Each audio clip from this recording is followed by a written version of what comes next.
Good morning, traders and investors. Roger Scott here, senior strategist for Wealth Press. It's Tuesday. It's March 14th. I'm back. I'm back from Fort Lauderdale. I actually thought my wife was taking me to West Palm Beach, but she ended up taking me to Fort Lauderdale. I get confused. They're so close to each other. But anyhow, I'm back. Today is Tuesday. It's the 14th of, March. And boy, oh boy, where do we start? Well, first of all, I want to tell everybody, I believe this financial shakeup is over. I think it's overdone. I think it's way overdone.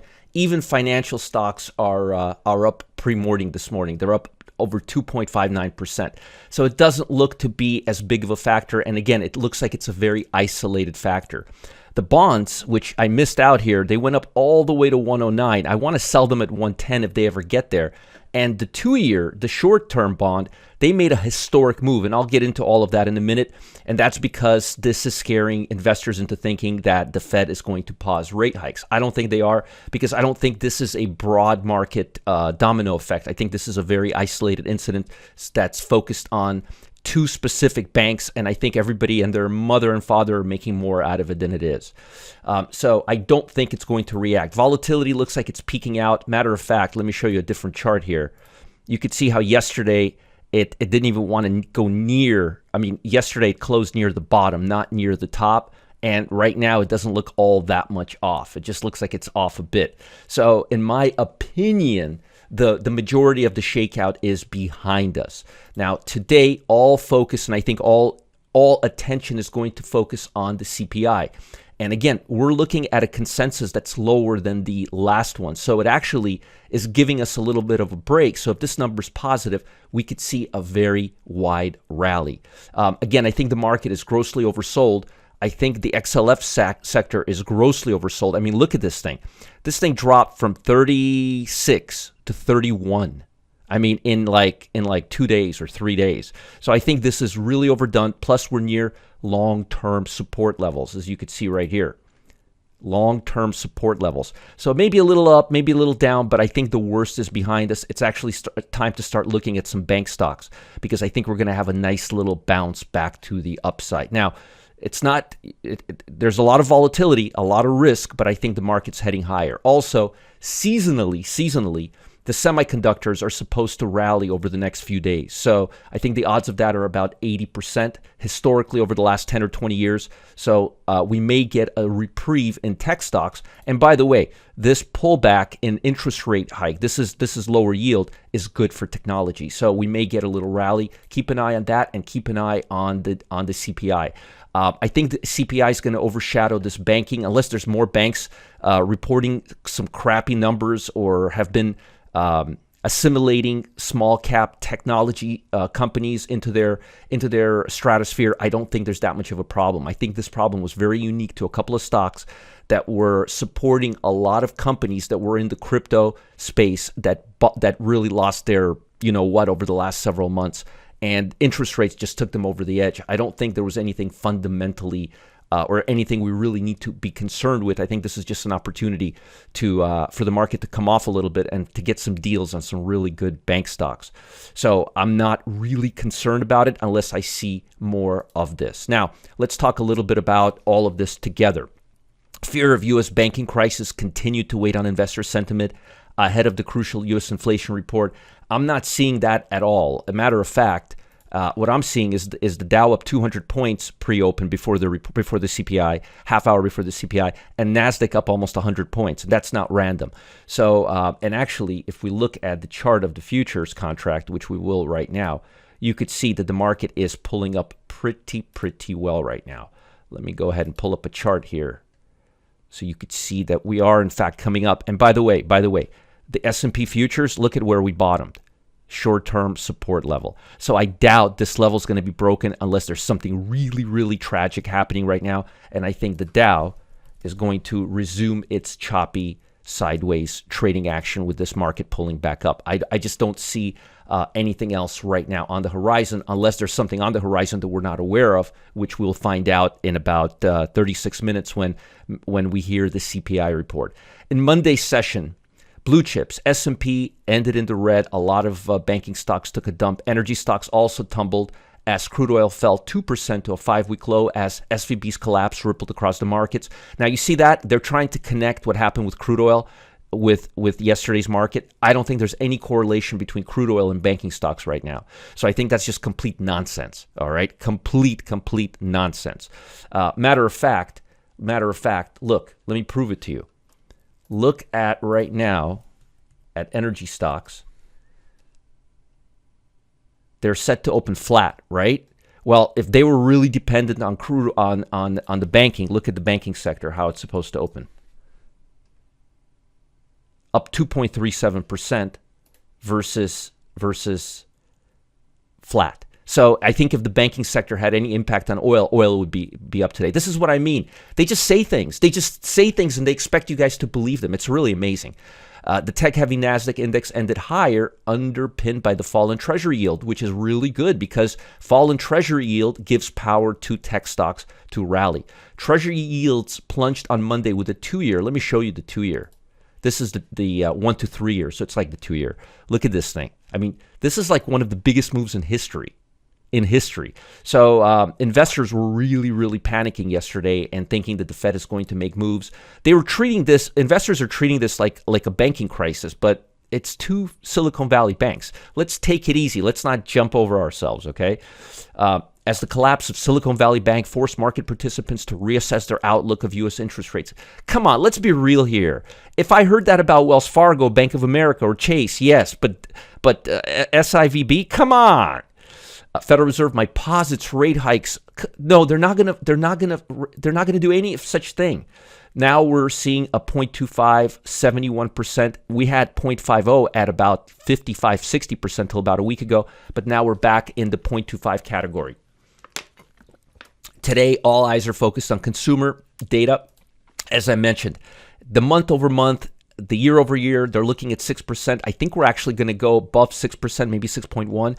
And I think this number will come on target or maybe a little higher because it's been coming out higher every month so far. But this time the expectation is lower because Mr. Jerome Powell told us things are slowing down, which, again, I think things are stabilizing, okay?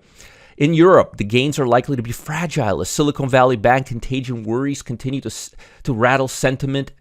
With region bank stocks leading declines. Again, folks, this isn't that big of a deal. China closed lower as heavy selling in local bank stocks overshadowed optimism over government stimulus measures. That's right, stimulus measure. Also, their president is going to meet Mr. Putin next week. Yes, Putin. China tourism, airline, hotel operators stocks dropped. Now, this is important. This is actually meaningful. After the country's foreign minister said Wednesday it would reopen its borders to foreign tourists by restoring issuance of all types of visa. That's really positive. And the fact that hotels and airlines didn't rally on that is bad news. I want to see how China does over the next couple of weeks. Japan, they followed America. Lower investors continue to reduce their exposure to financial stocks. SoftBank Group fell over 4%, lowest price since October. Folks, I think it's time to start buying bank stocks once I show you momentum levels. Roku rose 2% after they were upgraded. Didn't they have a lot of their assets in that bank? I heard that from someone yesterday. United Airlines, one of my darling stocks, fell 6%. Their outlook is being pessimistic. We may have to roll into a different airline stock. And American Airlines fell 1% due to the UAL downbeat. I want to see that, and I want to see if it recovers. It's been trending really strongly. And Match.com is up. COVID is behind us, so Match is up. Real simple. People want to date. And that's one of the leading dating sites. Leonard Homes is coming out with earnings today. Not that many other companies are. All eyes are going to be on the Fed. Now, I want to show you something interesting. Momentum levels. Look at momentum levels on financial stocks. 6%. Energy is 0 right now. So I want to show you how oversold these sectors are. Let me just get another template here. Look at how oversold this sector is. Let me show you a 10-year chart. Look at that. That's oversold. Not much downside after that. Let me show you energy now. You got to see this with your own eyes. Look at that. Now, folks, that's the lowest level. That's the lowest level we've seen energy 1, 2, 3, 4, 5. We've never seen energy go lower than this and not bounce back. So I'm becoming extremely bullish on energy. And to be quite honest with you, these momentum levels are making me believe that we're going to have a bounce in several sectors, like utilities, for example, like real estate, like basic materials, like financial, like energy. So I'm not as bearish as you may think. Now, the market itself, look at where the 50-day is. It looks like it's bottoming out. Look, just doesn't have much more downside. So to me, I'm seeing right now the current levels as a downside pressure that's going to move higher, not lower. Look at the Dow Jones, 11% of stocks. Look at that. So in my opinion, in my humble opinion, the market is grossly overdone to the downside, and we're going to see some upside in several sectors. The Nasdaq 100 still has some downside to go. Look at that right here. But with the strength we're seeing, with the weakness we're seeing in Treasury bonds, the strength we're seeing in Treasury bonds and the weakness we're seeing in yield may give, because remember, there's an inverse relationship between bonds and yields. Yields are going lower, bonds are going higher. That's good for tech stocks. We may get a little reprieve here. But again, I'm very skeptical and cautious on technology stocks right now. Now, today is what's the number one sector and what's the number one stock? Well, let me do it like this. Honestly, let me show you what I think the best sectors are right now. The best sectors are right now, in my humble opinion, are the ones that are the most grossly oversold. I like utilities right now. I think utilities are going to start getting choppy. I like healthcare right now, and I'm really liking consumer staples. So my favorite sectors are healthcare, consumer staples, and utilities because I think they're the most stabilized. I also like energy right now, but I think we're going to be moving higher. So I would position myself for higher moves right now, not lower, because sentiment is getting better. Most of the bank stocks, the fear of God has been put into them.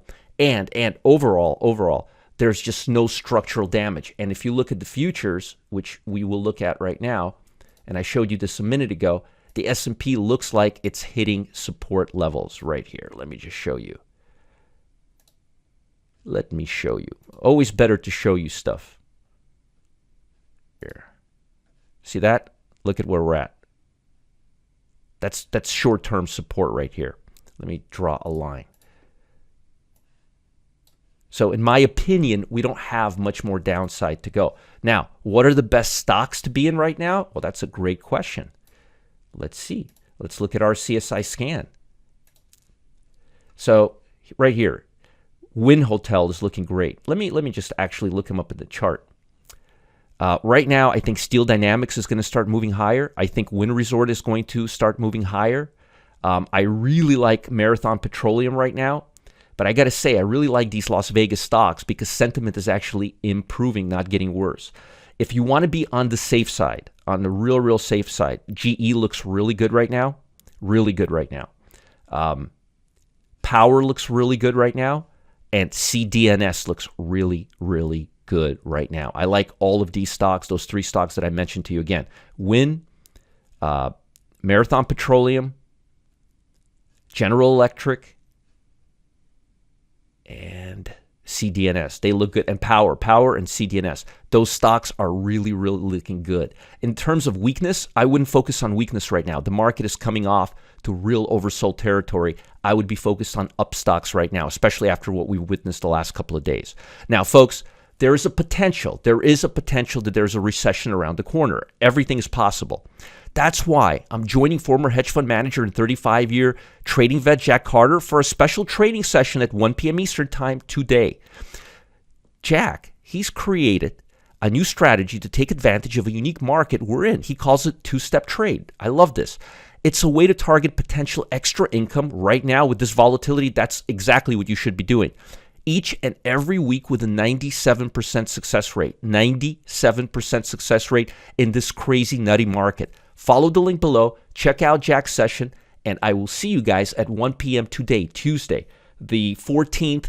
Don't miss out. It's going to be great. And it's happening today at 1 p.m. Eastern Time. Jack will be there. I'll be there. We'll have a blast. And we'll answer all of your questions. You really should check this out. If you don't know where to find it, follow the YouTube video in the Wealth Press channel, and it's below it. And I'll talk to you guys soon. I think we're going to head a little higher. I think these banking stocks have overstayed their welcome to the downside. Bye, guys. I'll see you later. Remember, support Market Geeks if you want to reach out to me. Bye.